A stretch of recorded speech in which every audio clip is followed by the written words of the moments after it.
എല്ലാവർക്കും സ്നേഹവന്ദനം. ഉൽപ്പത്തി പുസ്തകം 1-ാം അധ്യായത്തിൻ്റെ 3 മുതൽ 25 വരെയുള്ള വചനങ്ങളാണ് ഇന്നത്തെ നമ്മുടെ ധ്യാനത്തിനായി തിരഞ്ഞെടുത്തിരിക്കുന്നത്. ബൈബിൾ ഉള്ളവർ ദയവായി ആ വേദഭാഗം ഒന്ന് എടുത്ത് വായിക്കുന്ന നല്ലതാണ്. നമുക്ക് സമയം കുറവായതുകൊണ്ട് ഞാനത് മുഴുവനും വായിക്കാനായിട്ട് ശ്രമിക്കുന്നില്ല. ദൈവത്തിൻ്റെ സൃഷ്ടിയുടെ വിശദാംശങ്ങൾ നമുക്ക് ഈ വചനങ്ങളിൽ കാണാം. 3 ദിവസങ്ങൾ കൊണ്ട് ദൈവം ആകാശവും ഭൂമിയും അതുപോലെ സമുദ്രവുമൊക്കെ സൃഷ്ടിക്കുന്നു. അതിനുശേഷമുള്ള 3 ദിവസങ്ങൾ ഈ ആകാശവും ഭൂമിയും സമുദ്രവും നിറയ്ക്കുന്ന ദൈവത്തിൻ്റെ സൃഷ്ടിയാണ് നമ്മൾ കാണുന്നത്. ഭൂമിയെ സൃഷ്ടിച്ചു, വെളിച്ചം സൃഷ്ടിച്ചു. അതിനുശേഷം ദൈവം ആകാശത്തെ സൃഷ്ടിക്കുന്ന വിവരണങ്ങൾ നമുക്ക് കാണാം. ആകാശത്തെ ദൈവം സൃഷ്ടിക്കുന്നത്, ആകാശത്തിന് പേര് പറയുന്നത് വിതാനമെന്നാണ്. ആ വിതാനത്തെ ദൈവം സൃഷ്ടിക്കുന്നത് ഈ ഭൂമിയെ മുഴുവനും മൂടപ്പെട്ട് കിടന്ന വെള്ളത്തിൻ്റെ ഒരു ലെയർ മുകളിലേക്ക് ഉയർത്തിയിട്ടാണ്. അതിൻ്റെ മധ്യയുള്ള ഭാഗത്തെയാണ് വിതാനം എന്ന് ദൈവം പേര് വിളിച്ചത്. ഒരു വാട്ടർ കാനോപ്പി എന്ന് പറയാം. ഭൂമിയെ ആവരണം ചെയ്തിരുന്ന വെള്ളത്തിൻ്റെ ഒരു പാളി ഉണ്ടായിരുന്നു. നോഹയുടെ പ്രളയകാലത്താണ് ഈ പാളി മുഴുവനായി ഭൂമിയിലേക്ക് പതിക്കുകയും അങ്ങനെ ഒരു വെള്ളത്തിൻ്റെ പാളി അവിടെ ഇല്ലാതെയാവുകയും ചെയ്തു. ഒരു ആവരണം ഭൂമിക്ക് മീതെ ഇല്ലാതെയാവുകയും ചെയ്തത്. അതിനുശേഷമാണ് ഈ കാലാവസ്ഥ വ്യതിയാനങ്ങൾ വരികയും മനുഷ്യൻ്റെ ആയുസ് കുറയുകയും ഒക്കെ ചെയ്യാനായിട്ട് തുടങ്ങിയത്. അപ്പോൾ ദൈവം അങ്ങനെ ഒരു വിധാനമുണ്ടാക്കി. അതിനുശേഷം പിന്നീട് ദൈവം ചെയ്യുന്നത് കരയെയും വെള്ളത്തെയും തമ്മിൽ വേർതിരിക്കുകയാണ്. വെള്ളത്തെ ഒരു സ്ഥലത്തേക്ക് മാറ്റി കര കാണുമാറാക്കി. അങ്ങനെ സമുദ്രത്തെയും ഭൂമിയെയും തമ്മിൽ ദൈവം വേർതിരിച്ചു. അടുത്ത ദിവസം ദൈവം ഈ ഭൂമിയിൽ സസ്യങ്ങളെയും വൃക്ഷങ്ങളെയും ഒക്കെ മുളപ്പിച്ചു. പിന്നീട് 4-ാം ദിവസത്തിൽ ദൈവം ഈ ആകാശത്തിൽ നക്ഷത്രങ്ങളെ, സൂര്യനെയും ചന്ദ്രനെയും ഒക്കെ, ഗാലക്സികളെയും ഒക്കെ നിർമ്മിച്ചു. പിന്നീട് ദൈവം ചെയ്യുന്നത് ഈ വെള്ളത്തിൽ, സമുദ്രത്തിൽ മത്സ്യങ്ങളെ സൃഷ്ടിക്കുന്നു, ആകാശത്തിൽ പറവകളെ സൃഷ്ടിക്കുന്നു, ഭൂമിയിൽ ജീവജന്തുക്കളെ സൃഷ്ടിക്കുന്നു. അങ്ങനെ ദൈവം സൃഷ്ടിച്ച ഈ ഭൂമിയെയും ആകാശത്തെയും സമുദ്രത്തെയും ഒക്കെ അതത് തരത്തിലുള്ള ജീവജന്തുക്കളെ കൊണ്ട്, സസ്യങ്ങളെ കൊണ്ടൊക്കെ ദൈവം നിറയ്ക്കുന്ന മനോഹരമായ കാഴ്ചയാണ് നമ്മൾ കാണുന്നത്. അതായത് മനുഷ്യനെ സൃഷ്ടിക്കുന്നതിന് മുമ്പ് മനുഷ്യന് ജീവിക്കുവാൻ ആവശ്യമായ ഒരു വ്യവസ്ഥിതി തന്നെ ദൈവം ക്രമീകരിച്ചു എന്നതാണ്. മനുഷ്യൻ്റെ സൃഷ്ടിക്ക് മുമ്പ് തന്നെ അവന് ആഹാരത്തിനായിട്ടുള്ള ക്രമീകരണങ്ങളും എല്ലാം ദൈവം ഒരുക്കി വെച്ചു എന്നത് ദൈവത്തിൻ്റെ വലിയ സ്നേഹമാണ്. ദൈവത്തിൻ്റെ സൃഷ്ടിയെക്കുറിച്ചുള്ള ഈ വിവരണങ്ങൾ വായിക്കുമ്പോൾ പലരും ഒത്തിരി ചോദ്യങ്ങളൊക്കെ ചോദിക്കാറുണ്ട്. അങ്ങനെയുള്ള 2-3 പ്രധാനപ്പെട്ട ചോദ്യങ്ങൾ ചർച്ച ചെയ്ത് മുന്നോട്ട് പോകുന്നത് നല്ലതായിരിക്കും. ഒന്നാമത്തെ ചോദ്യം ഇതാണ്: ദൈവം 1-ാം ദിവസം ഇന്നത് സൃഷ്ടിച്ചു, 2-ാം ദിവസം ഇന്നത് സൃഷ്ടിച്ചു എന്നൊക്കെ പറയുമ്പോൾ 6 ദിവസങ്ങൾ കൊണ്ടാണോ ദൈവം ഈ പ്രപഞ്ചത്തെ മുഴുവനും സൃഷ്ടിച്ചത് എന്ന ഒരു ചോദ്യം. ഇന്നത്തെ ശാസ്ത്രം എന്ന് പേര് വിളിക്കുന്ന ആ ഒരു വിജ്ഞാന ശാഖയുമായി ബന്ധപ്പെട്ട് ആളുകൾ പറയുന്നത് ഈ ഭൂമിക്ക് കോടിക്കണക്കിന് വർഷങ്ങൾ പഴക്കമുണ്ട്. ബിഗ് ബാങ് തിയറിയെക്കുറിച്ചൊക്കെ നമ്മൾ കേട്ടിട്ടുണ്ട്.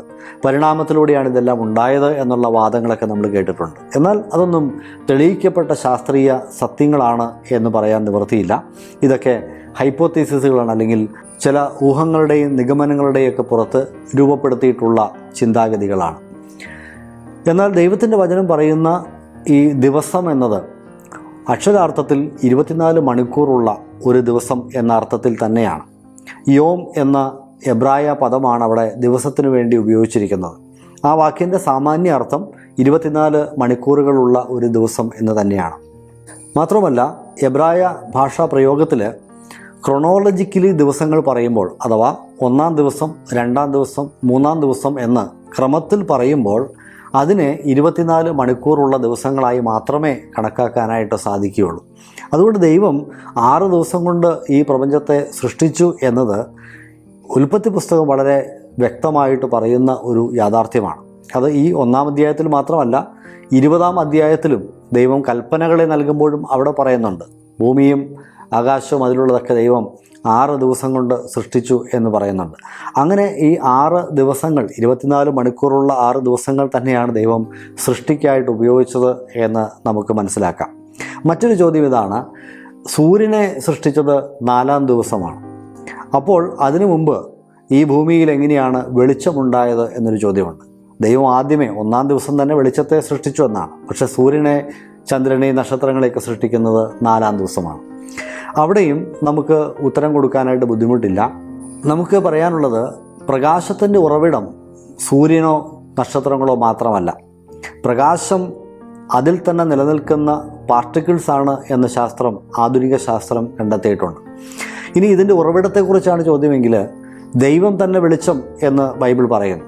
വെളിച്ചത്തിൻ്റെ ഉറവിടമായ ദൈവം, വെളിച്ചം തന്നെയായ ദൈവം തൻ്റെ മുഖത്തിൻ്റെ പ്രകാശം സൃഷ്ടിയിലേക്ക് അല്പം കൂടി ഒന്ന് നീട്ടിവെച്ചു, അല്ലെങ്കിൽ എക്സ്റ്റെൻഡ് ചെയ്തു എന്ന് മനസ്സിലാക്കിയാൽ നമുക്ക് പ്രശ്നം തീരാവുന്നതേ ഉള്ളൂ.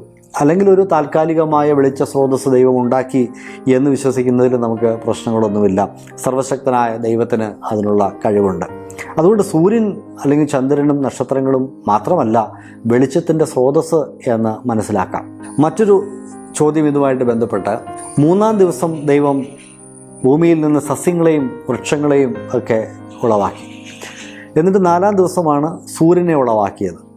അപ്പോൾ അവിടെയും ശാസ്ത്രബോധമുള്ളവർ എന്ന് അഭിമാനിക്കുന്ന ചില പ്രിയപ്പെട്ടവർ പറയാറുണ്ട്, അപ്പോൾ സൂര്യൻ്റെ പ്രകാശമില്ലാതെ എങ്ങനെയാണ് ഈ സസ്യങ്ങൾക്ക് നിലനിൽക്കാനായിട്ട് സാധിക്കുന്നത്?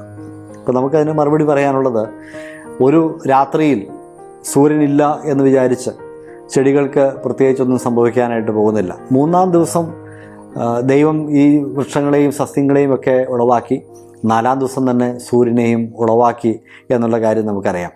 അപ്പോൾ ഏതാനും ചില മണിക്കൂറുകൾ മാത്രമേ സൂര്യൻ്റെ വെളിച്ചം അതിന് കിട്ടാതെ ഇരുന്നുള്ളൂ എന്നുള്ള കാര്യം നമുക്കറിയാം. ഇനി ദൈവത്തിൻ്റെ സൃഷ്ടിയിൽ, ദൈവത്തിൻ്റെ പരിപാടിയിൽ ആ സസ്യങ്ങളെ സൂക്ഷിക്കാനായിട്ടുള്ള ശക്തിയും കഴിവുമൊക്കെ ദൈവത്തിനുണ്ട്. അതാണ് ഞാൻ ആദ്യത്തെ നമ്മുടെ ധ്യാന ചിന്തയിൽ പറഞ്ഞത്. ഉൽപ്പത്തി 1:1 വിശ്വസിക്കാനായിട്ട് നമുക്ക് കഴിയുമെങ്കിൽ മറ്റേത് പ്രസ്താവനയും, ദൈവവചനത്തിലെ ഏത് വാക്യങ്ങളും നമുക്ക് വിശ്വസിക്കുവാനായിട്ട് സാധിക്കും. അതുകൊണ്ട് ദൈവത്തിൻ്റെ മനോഹരമായ ഈ സൃഷ്ടിയെ ഓർത്ത് നമുക്ക് ദൈവത്തെ മഹത്വപ്പെടുത്താം. ഓരോ ദിവസത്തെയും സൃഷ്ടി കഴിയുമ്പോഴും ദൈവം അവയെ നോക്കിയിട്ട് നടത്തുന്ന പ്രസ്താവനയുണ്ട്, നല്ലത് എന്ന് ദൈവം കണ്ടു. മനോഹരമായ ഒരു പ്രപഞ്ചത്തെയാണ് ദൈവം സൃഷ്ടിച്ചു തന്നിരിക്കുന്നത്. ഈ പ്രപഞ്ചത്തിലെ ഓരോ പൂക്കളെയും, ഈ പ്രപഞ്ചത്തിലെ ഓരോ സസ്യലതാദികളെയും, മൃഗങ്ങളെയും, പക്ഷികളെയും, അവ തമ്മിലുള്ള സഹവർത്തിത്വവും സഹകരണവും ഇതൊക്കെ നോക്കുമ്പോൾ, അതിൻ്റെ ഡിസൈൻ, അതിൻ്റെ രൂപകൽപ്പനയെ നോക്കുമ്പോൾ എത്ര അതിശയകരമായാണ് ദൈവം സൃഷ്ടിച്ചിരിക്കുന്നത്. ഇത്ര മനോഹരമായ ഒന്ന്, ഇത്ര ക്രമമുള്ള ഒന്ന്, ദിവസങ്ങളും മാസങ്ങളും ഒക്കെ കൃത്യമായി തന്നെ മുമ്പോട്ട് പോകുന്ന ഈ പ്രപഞ്ചം, ഈ കൃത്യത, ഈ ക്രമം, ഈ ഭംഗി, ഇതെല്ലാം ബുദ്ധിയുള്ള ഒരു രൂപകൽപ്പന വിദഗ്ധൻ ഈ സൃഷ്ടിയുടെ പിറകിലുണ്ട് എന്നതാണ് തെളിയിക്കുന്നത്. അവിടെ നാം ജീവിക്കുന്ന ഈ ഭൂമി, ആകാശവും ഭൂമിയും സമുദ്രവും അതിലുള്ള ജീവജാലങ്ങളുമെല്ലാം സ്വർഗത്തിലെ ദൈവത്തിൻ്റെ മഹത്വത്തെ വർണ്ണിക്കുന്നു. ആ ദൈവത്തെ അറിഞ്ഞും മഹത്വപ്പെടുത്തിയും നമുക്ക് ജീവിക്കുവാനായിട്ട് സാധിക്കണം. ദൈവം അതിനായിട്ട് നമ്മെ സഹായിക്കുമാറാകട്ടെ.